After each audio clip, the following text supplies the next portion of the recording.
Doctor നോക്കാൻ വന്നപ്പോഴാണ് അമ്മ എൻ്റെ കൈ എവിടെ ചോദിച്ചത്. മുറിയായതുകൊണ്ട് കെട്ടിവെച്ചിരിക്കുകയാണ് പറഞ്ഞു. ഞാൻ ഇത്ര നേരം വരെ എൻ്റെ മോളുടെ കൈ ഞാൻ കണ്ടിട്ടില്ല. കാരണം നമുക്ക് കാണാനുള്ള താങ്ങാനുള്ള ശക്തിയൊന്നും നമുക്കില്ല. പാലക്കാട് പല്ലശ്ശന സ്വദേശിയായ 8 വയസ്സുകാരി വിനോദിനിക്കാണ് പാലക്കാട് ജില്ലാ ആശുപത്രിയിലെ ചികിത്സയ്ക്ക് പിന്നാലെ വലത് കൈ മുറിച്ചു മാറ്റേണ്ടി വന്നത്. കഴിഞ്ഞ മാസം 24-നാണ് വീട്ടിൻ്റെ മുന്നിൽ വെച്ച് കളിക്കുമ്പോൾ വിനോദിനിക്ക് വീണ് പരിക്കേറ്റത്. കൈയുടെ 2 ഭാഗത്ത് എല്ലിന് പൊട്ടലുണ്ടായി, കൈക്ക് മുറിവുണ്ടായി. ചിറ്റൂർ ആശുപത്രിയിലും പിന്നീട് അന്ന് തന്നെ പാലക്കാട് ജില്ലാ ആശുപത്രിയിലും വിനോദിനി ചികിത്സയുമായി പോയി. കുടുംബം അവിടെ കൊണ്ടുവന്നു.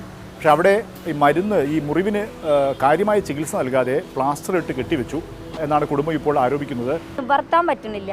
അപ്പോൾ ഞാൻ പറഞ്ഞു നിവർത്താൻ പറ്റില്ല പറഞ്ഞപ്പോൾ അത് എല്ലിൻ്റെതല്ലേ, എല്ലല്ലേ പൊട്ടിയിരിക്കുന്നത്, കുഴപ്പമില്ല, നിങ്ങൾ 5 ദിവസം കഴിഞ്ഞിട്ട് വന്നാൽ മതി പറഞ്ഞു. മരുന്ന് തന്നെ 5 ദിവസം എത്തിയില്ല. അതിൻ്റെ പിറ്റേ ദിവസം തന്നെ ഞങ്ങൾ ഹോസ്പിറ്റലിൽ പോയി അഴിച്ചു നോക്കി. അവർ അവിടെ പോയി നോക്കുമ്പോൾ അയ്യോ കൈ അളിഞ്ഞു ചോകരയൊക്കെ വന്ന് സ്മെല്ല്. കോഴിക്കോട് മെഡിക്കൽ കോളേജ് ആശുപത്രിയിൽ കൊണ്ടുവന്നു. പ്രാഥമികമായും ഡോക്ടർമാർ പരിശോധിച്ചു. കൈ മുറിച്ചു മാറ്റുകയല്ലാതെ മറ്റു രക്ഷയില്ല എന്ന് ഡോക്ടർമാർ തീരുമാനിച്ചു. കുട്ടി കൈ മുറിച്ച കുട്ടി പറഞ്ഞു എനിക്ക് കൈയിൻ്റെ സാറേ, ഡോക്ടർ സാറേ എനിക്ക് കൈയ്യൻ്റെ വരെ കരച്ചിട്ട് ഞാനങ്ങനെ പഠിക്കും, ആഹാരം കഴിക്കുമ്പോൾ വരെ കരച്ചിട്ട്